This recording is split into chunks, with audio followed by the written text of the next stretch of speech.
Hello, everyone. This is Dr. Amig, your friendly rheumatologist from Onabridge MD. So I had the pleasure and the honor of being a guest on Chef AJ YouTube Live very recently, and it was a really awesome interview. It lasted more than an hour, and so there was so many good pieces of information. I talked a little bit about my own health journey, and then we talked about optimal nutrition in patients with inflammatory arthritis. And then ultimately, we also did a lot of Q&As, and I answered some questions from the audience.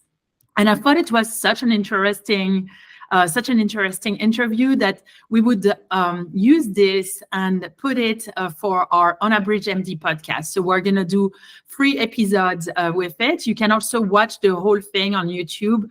If you just look at Dr. Amig, Amigues, Chef AJ, you will see that interview. And otherwise, you can just listen here and watch here. And you should absolutely check Chef AJ online. So she has this YouTube video that has over 200,000 followers. She is vegan, oil-free, salt-free, sugar-free. And she brings on her show many interesting people, and it was really cool to be interviewed there. So I hope you enjoy it. And again, this is going to be a 3-part series, and enjoy. Take care. Bye-bye. Everyone, and welcome to Chef AJ Live. I'm your host, Chef AJ, and this is where I introduce you to amazing people like you who are doing great things in the world that I think you should know about. As most often happens on Chef AJ Live, one guest is referred by another guest. And last week's guest, Dr. Rachel Rubin, introduced me to this week's guest. You are going to love her accent because I was raised by a French aunt, and I just love the way French people sound. Her name is Dr. Isabelle Amig. She is going to talk about optimal nutrition in inflammatory conditions, and she's going to talk about her journey, a very inspiring journey of having stage 4 cancer. Please welcome her to the show. Enchantée de faire votre connaissance. Merci. Bonjour. Thank you so much. French. I've never been to France, but I love everything French. I love the show Emily in Paris. I love the sound of I love the food. I love the accent. I love the people. So it's going to be a pleasure listening to you. So you have quite a story. I do. I do. Do you want me to go directly and talk about it? Absolutely, because I mean, and I know that nutrition plays a part of it, but you know, we've had some people on the show, you know, with cancer that are in various stages of their journey. Some might say they're fully recovered, some are in the process. But I think, you know, there's a lot of diseases people can get, but I think that most people maybe would feel that cancer might be the scariest because there's so many unknowns. Yeah, and absolutely. So, and especially because it was stage 4, and stage 4, there's no other stage after stage 4. Basically, that's the worst. And so, even especially as a physician, it was very scary. When I got the diagnosis, it was very scary. But let me introduce. So, because I'm going to talk about my cancer journey, but I'm a rheumatologist at core. I've done 2 rheumatology training, one in France and one in the US. I had the choice. I could have done some other specialty, but I think rheumatology is the best specialty on earth, and probably in the universe, really. And so I repeated it at Columbia University.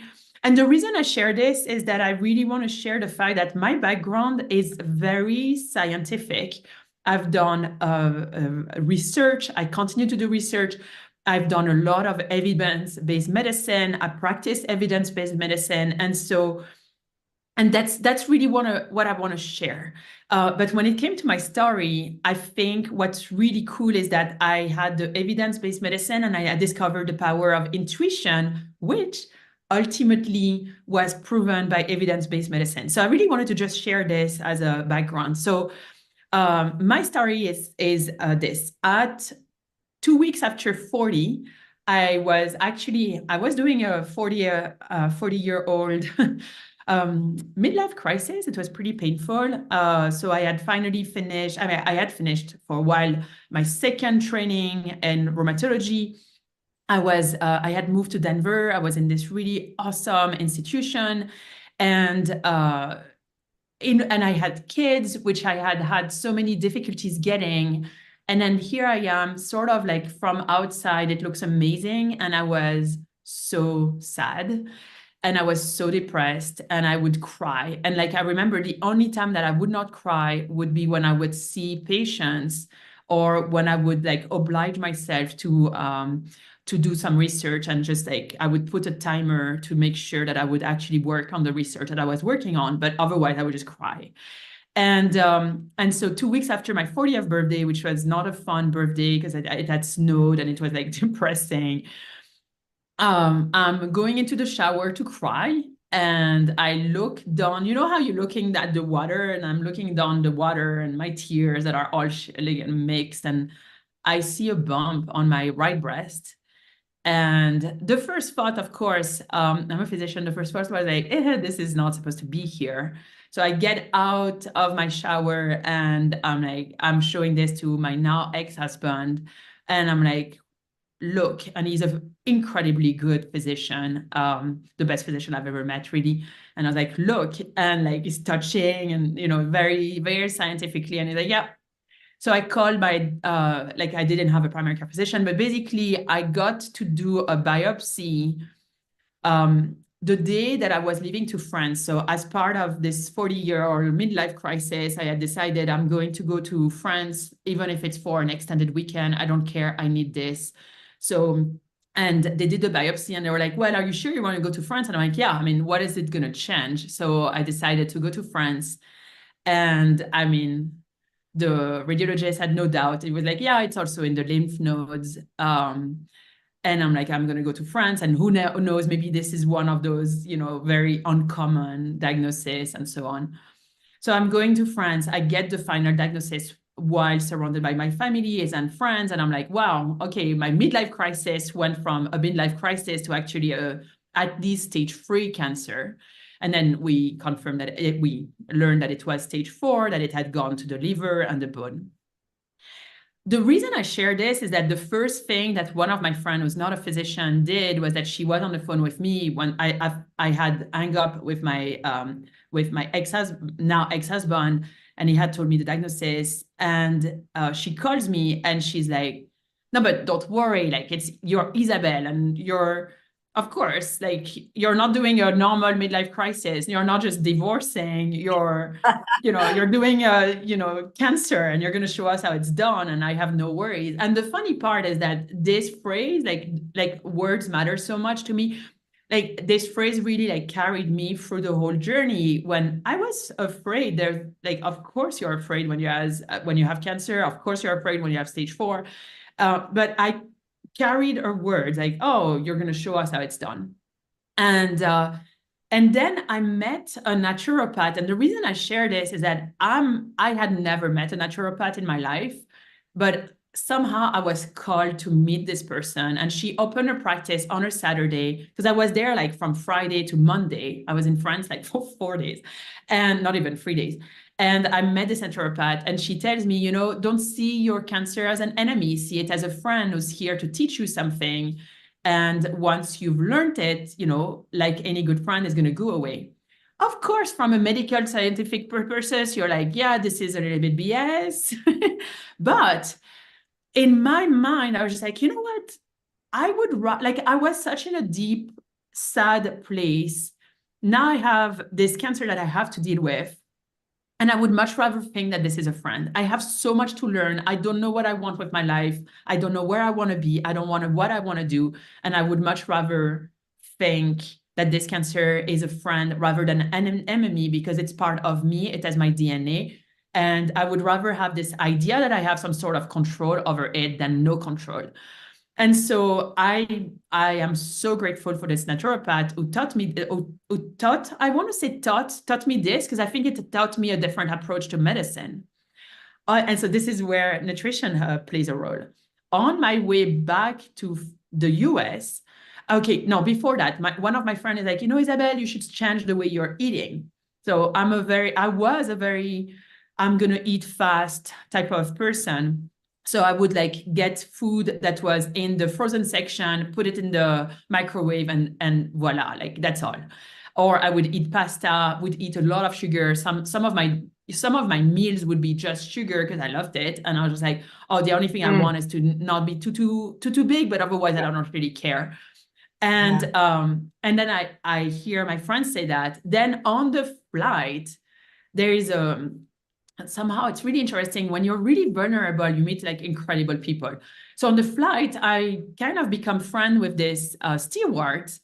And I tell him about the fact that I just got diagnosed with breast cancer. And he tells me about his mom that has brain cancer. And he explains, you should change your diet. And I'm like, well, I don't want to restrict myself. And he's like, wait, why are you seeing it as restriction when what you should look at is how many new possibilities you have? So that was like really cool to hear. And I was like, wow, I never thought of this. Like instead of saying, oh, you need to do a diet, it's like, no, change your nutrition, find new things. So I kind of made it like a thing where I was like, I'm going to go to Whole Food and I'm going to find a vegetable that I've never tried or like a legume that I've never tried. So I've discovered sunchoke. I love it. I've discovered turnip. I had never tried. And it's just like those really cool things, kale or like bok choy. I mean, I had never tried those things. And suddenly I'm here and trying those new vegetables. And it's the third person I went to see someone to help me for my, like a coach, someone to help me for my cancer journey because I felt like I needed help. And she's like, well, change your diet. And I was like, okay, third person telling me, fine, I'm going to change my diet. That's it. Three people that have nothing in common are telling me to change my diet. I am hearing you. And the reason it was so hard for me at first and why it needed to be those three people to change my diet was that the science, it's really hard to prove that a certain diet, a certain choice of nutrition does something. Because it's like science is really hard to prove in a human body because you have to show that it's only this one thing that differs into the two groups, and then at the end they have difference. And so someone that's very healthy and like has a very healthy diet, most of the time they also are people who exercise. They also are people who are going to make sure that they are not smoking. And so it's really hard to prove that a certain diet is actually of interest. And so, for example, in cancer, there is a whole movement of saying you should not eat sugar. When I looked at the studies, I couldn't really find super good studies on that. Yet I was like, it actually makes sense. Cancer cells are very simplistic cells, so they don't know how to metabolize other type of nutrition. And so sugar is just like right off to the cancer cell. So I'm going to stop eating, sugar and glucose, basically processed food, easy access sugar. I'm going to stop that. And so I did that. And I'm still, trying to do that at least, 80%. But so that I think is really, really important, is to realize that the reason I wasn't like running into this diet changes was that I was like, well, the studies are not so clear. There are some that are saying yes, some are saying no. So it's not that clear. And then there's this thing that happened. At one point, I was like, hold on.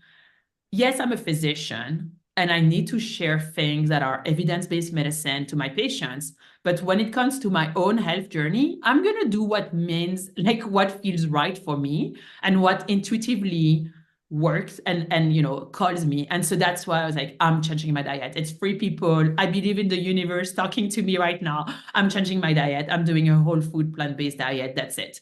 And so I did this. And the truth is that I changed this diet. It was hard at first because I wasn't used to this.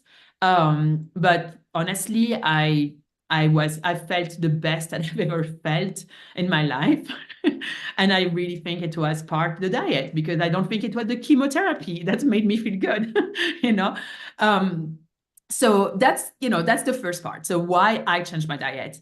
I didn't just change the diet. So I think that that's really important. I did other stuff. I practiced mindfulness. I did a lot of meditation. I did a lot of visualization, affirmations. I did exercise. I journaled.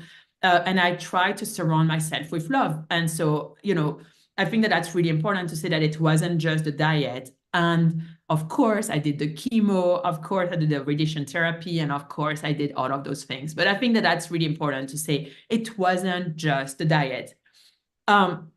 So unless you have question about this journey, I would love to talk about what, like why it's linked to rheumatology for me. Well, I'd like to know, I mean, I can't imagine, how did you feel when you got the diagnosis? And you had 3-year-old twins. That's got to be, and you already True. were feeling so good, to start with. So that must have been Yeah. just kind of like the nail on the coffin. I think it was almost like this, someone is taking your head and like pushing it down further into the swimming pool. And at the bottom of the swimming pool, there's a bottom to propulse you out. And that is how I felt. Because I remember to my friend, I was like, that was so positive, and she was like, oh, you're going to show us that it's done. I was like, well, I guess my midlife crisis is over now. It was like, well, that was a short one, because it was just like, okay, my midlife crisis is over, now I need to deal with this. And I went into deep reflection of what this meant to me, and did I want to live or did I want to leave? So that was a big I learned how to love myself, which sounds weird. It's not like I didn't love myself, but I don't think I loved myself like really, truly, deeply.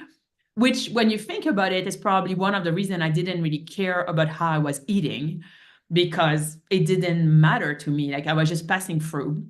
And I was just like, I think I was very much ego oriented. So I wanted to have my name on a published study. I wanted to, be, recognized by my peers and so on. And I think I went really deep. And, at one point I was like, I have to be okay with the fact that I may die from this. I don't know. I hope not. I'm going to visualize that I'm alive. And at the same time, if I die, I want to make sure that I live the rest of my life intentionally, that I create a relationship with my kids, that I find love, because I felt that there was no more love in my relationship with my ex-husband. And it's funny, like it's almost like there's more love now because we're more friends now than we were then. And so, yeah, I think that it was kind of this realization of like, wow, I haven't lived the life that I needed to live. Like it's almost like, yeah, just this realization that this is not what I want to do with my life, which honestly, the midlife crisis had already started showing, right? It's almost like a veil had been unveiled. And suddenly I'm seeing this life and it looks amazing from outside, right? Like, oh, look at her. She's a physician. She's married to another physician. She has twins. They're so cute. Oh, this is so adorable. And then you actually look deep inside my heart and I'm not feeling loved. And I don't feel that there is any connection with my kids. And I feel like a horrible mom. And I didn't want to be next to my kids. I had no energy for them. And I didn't want to be next to my husband then.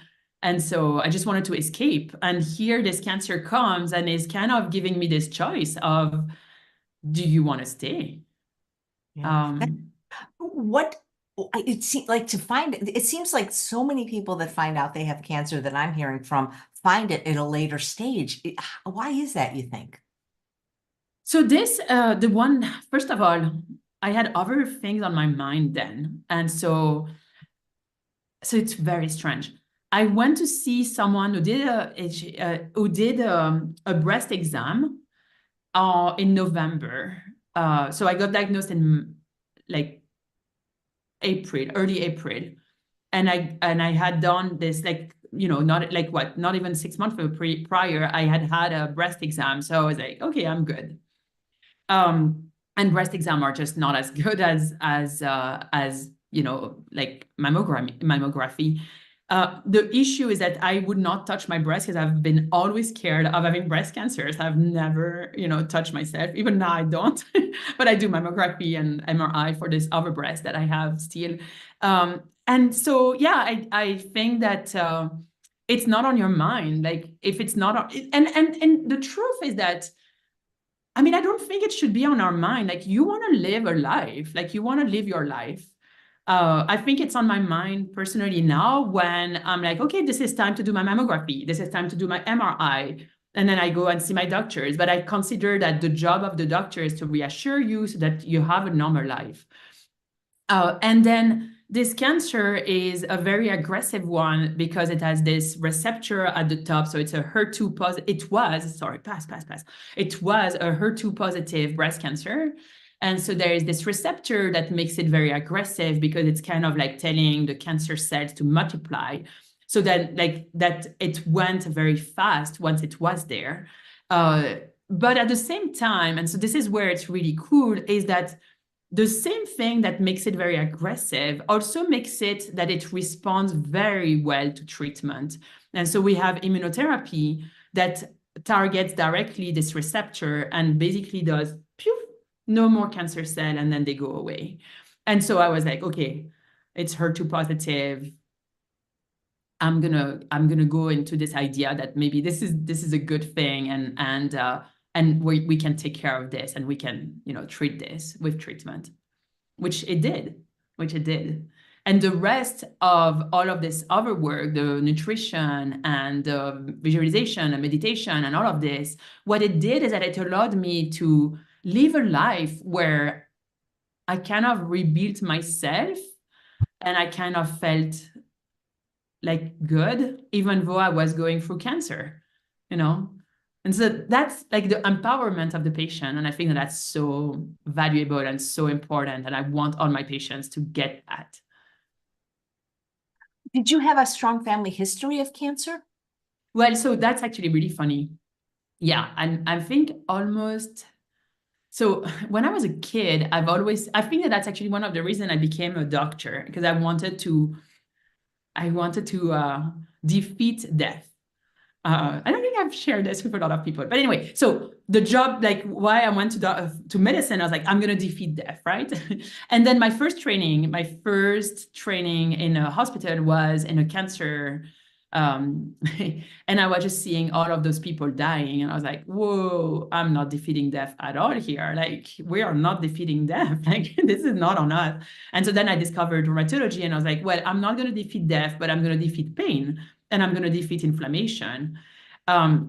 What's really, really cool for the years, and I have more than 20 years of, training, is that you come from this place as, I started when I was, 17, 18 years old, medicine. And then you come from this place and you're like, hold on, I don't do anything. It's all my patients who are doing things. I'm the witness of the healing of my patients. And so I think that that's so important that we realize that the doctor is just a coach on the sideline that's helping the team to make it. And the team is like, the mind, the body, and the spirit. And we're just helping our patients make it and, succeed.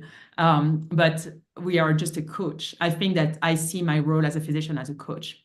But yeah, so the reason I wanted to defeat death was that when I was hearing my parents, it sounded that almost everyone in their family had died either of very old age, especially in the Corsican descent that I'm from. So my mom is Corsican. Actually, there's Napoleon right now in the theater. So Napoleon is from Corsica, and Corsica is French, and it became French. It was sold to France by Italy only 1 year before Napoleon was born, which would have made Napoleon Italian otherwise, which I think is super cool. So anyway, I come from there. My mom is from there. And so either they lived very, very long, like 100 years old, 98 years old, or they had died early on because of cancer. So there was a history of cancer. And later on, we learned that I'm BRCA positive. So I'm closer to Angelina Jolie, thanks to that. So, I'm BRCA positive. And then we found out that my mom is BRCA positive. And thanks to that, I think that that's really wonderful. She removed ovaries because there's more ovary risk for cancer, and that's harder to detect and harder to treat. So she removed our ovaries.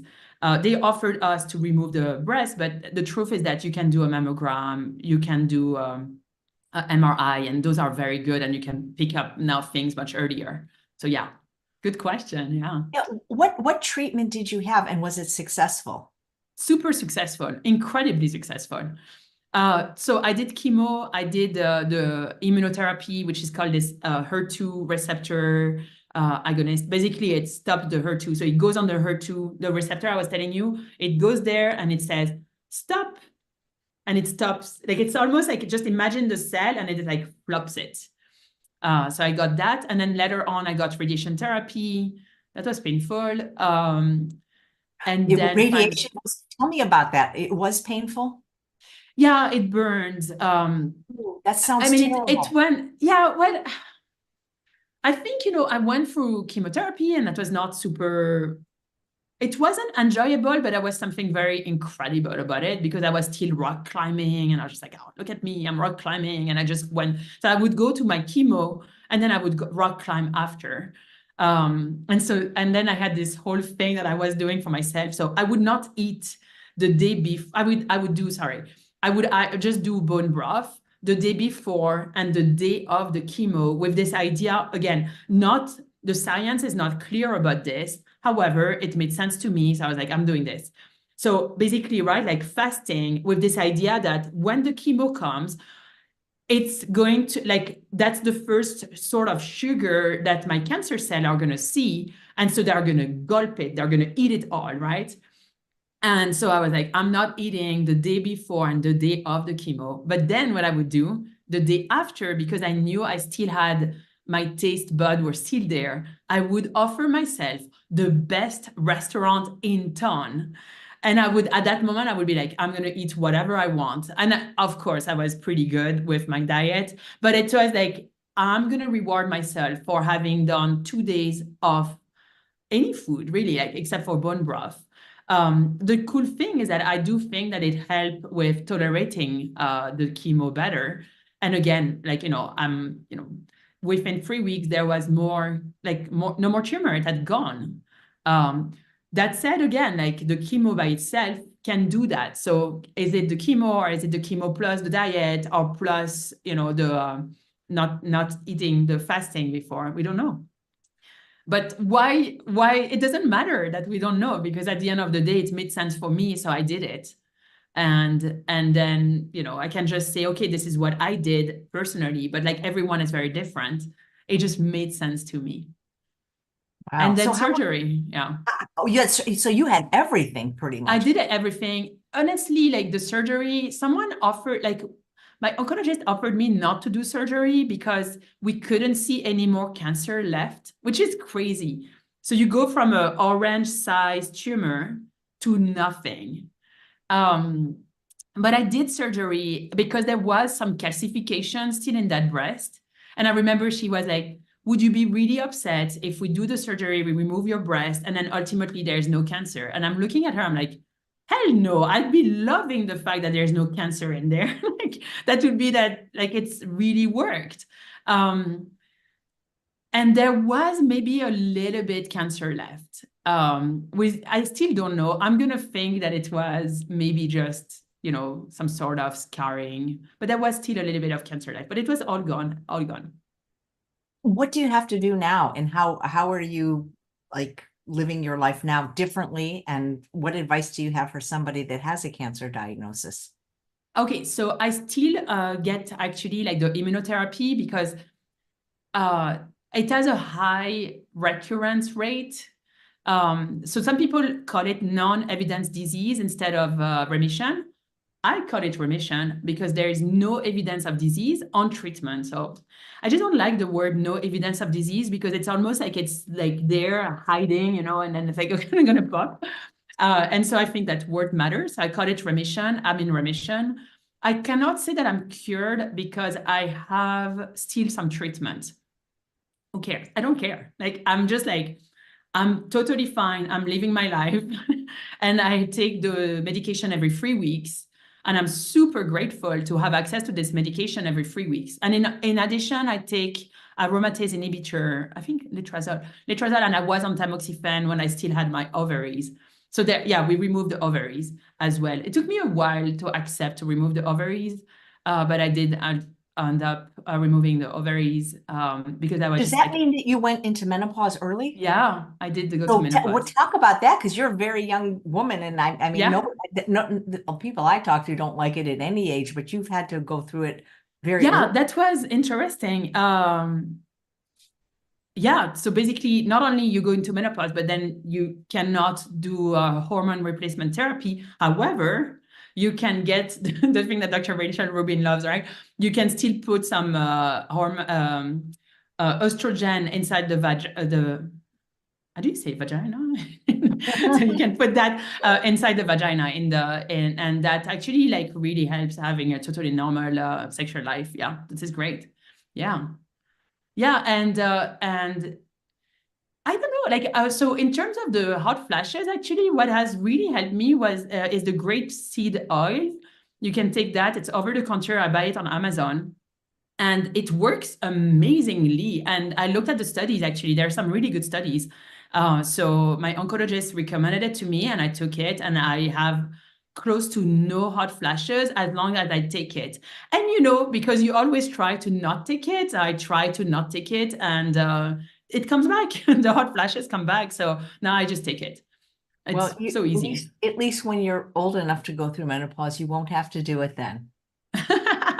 You think so? You think it's going to stop at one point? Well, I mean, I don't know, but I'm trying to look at the right side. You have a lot of doctors on this show, and one of the things I keep hearing, of course, cancer is multifactorial and everybody's case is different, but I keep hearing that exercise plays a key role in both, recovery and just Yeah. prevention. And I'm curious, do you exercise? Are you Oh my exercising gosh, yes. now? Oh, yes, and yes, and yes. Sorry, I was like all prepared to talk about nutrition, but I love No, talking about this. we No can talk, problem. we can go there. We can go there next. It's just that I'm No, interested no, in I your love it. story because you're the real person behind the story, and Yeah. I want to inspire people that if they get a very dire diagnosis, No, it doesn't totally. mean it's a death sentence. Totally. Yeah, absolutely. So totally. And you were asking me what I say to patients that have a cancer. I like to come back to that question that you had earlier. I think that we have to realize that we're almost 2024. I'm so grateful to be a physician in this era. I am also so grateful to be a patient in this era. I'm also so incredibly grateful to be a mom in this era. We are seeing such an incredibly advances in medicine. And so I think I held on to this when I had my cancer diagnosis. I was like, it was 2019. We are in 2019. The treatments we have now are so different than what they used to be 10 years ago. So you cannot just look at what my grandfather went through or what, like your mom or your aunt or your uncle or some friends that went through. One, because every single cancer is different. But the second thing is that we just the science is just incredible. And those immunotherapy, melanoma used to be a death sentence when I started medical school. Now we have immunotherapy that actually can cure it. Stage 4 melanoma can be cured. Stage 4 lung cancer can be cured. It's not all of them, but it's a lot of them. And I've seen a ton of what in the past would have been called miracle, and that now we can just say are advances in science. And so I think that that's super important to realize that there's always hope. And when it comes to rheumatologic disorder, which some people are like really scared about it and all this, and I'm like, no, we have treatment that can get you to remission. So there's no reason to be afraid or to be to be like hopeless, because there's so much hope. So I want to say that. Now, talking about exercise. Yes, yes, yes, yes, yes, yes, yes. So I was telling you that I continue rock climbing. So I love rock climbing. I'm not very good at it, but I love it. And I would do my chemo. I mean, I would, like one of the most incredible moments for me during my cancer journey. There were so many, but that one was I went to get my chemo, and we had an au pair at the time, and so I knew she would take care of the kids. And I had the choice: do I go back to my house and take care, and watch the kids, or do I go and rock climb? And I remember I was like, I don't have enough energy to watch the kids right now. They're going to crawl on me. They're going to jump on me. I don't want to do that. I'm going to go rock climbing. And so I went rock climbing, and I remember I put the rope up, and as I'm putting the rope up and I start just like climbing, and I'm like, wow, I am not dead today. And that was huge. And so I think that like exercising has like so many benefits. One of them, I think, for me was psychological, where I was like, I'm defying death right now. And so I'm not dead today. I'm alive. And rock climbing is not given to everyone. And so the fact that I was rock climbing at that moment, I was like, I'm not dead. And so I had a couple of people who are like, why are you still working? You have stage 4 cancer. You should be like enjoying your life. And I look at them and I'm like, as far as I know, I have more energy than you do. So I'm going to continue to do what I love, and I love being a doctor, so I'm going to continue to do that. And so I would be like, okay, that, you know, and then I started looking at the science behind exercise. So there's a lot of science behind exercise, and we know that people who exercise actually improve like outcomes in almost all the conditions that you look at: cardiovascular, cancer, as well as a rheumatologic disorder. So if you exercise, you actually improve your outcomes. So that's actually so good, right? And so there's a study I read, I thought it was so cool, because how come exercise, when you're exercising for fun, that helps your outcome, that helps your health. But if you're doing physical activities as part of your work, then that doesn't help you. It's so weird, like why? And so I think that there is like this, you know, this mindset probably. And there was a study where they told some cleaners in a hotel that they were exercising and that was really good for their health. And they didn't say anything to the other ones. And that basically the people, the ladies that, I think they were mostly ladies, that thought that they were exercising actually started losing weight, which is like, that's the only thing they did. Just telling them that, oh, you know that as part of your work, it looks like you're exercising so much. Anyway, and so the study I was referring, I wanted to talk about, was so cool. So it's a study on mice or rats, one of the two. And it doesn't matter because, you know, it does matter, but like meaning that, remember, like studies that are done on rat doesn't necessarily translate in human, because we are much more complicated than mice and rats. But it's really cool. They did a study where they basically created a melanoma, I think. And what they did is that they stimulated those mice to exercise, versus some other mice. They were like, no, you're not going to exercise. So they would stop them from exercising. And then they gave them chemo. And the mice that were exercising responded more to chemo than the other ones.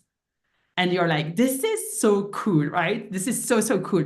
So basically, what they think is that the immune system is so incredibly complex and so cool at the same time. But basically, there's this idea that exercise stimulates your immune system. By stimulating your immune system, it's allowing your immune system to heal your body. And so it's recognizing the cancer cells as, this is not normal. And in rheumatologic disorder, it's kind of the same, right? It's an inflammatory response that's not normal. And so the idea is like, okay, well, how do we get the immune system to go back into balance? And so the exercise, some of the hypothesis is that the exercise is actually helping the immune system to get back into balance. And so that's really, really cool. So yeah, absolutely recommended. And I think an exercise that makes you have fun, that's like the best.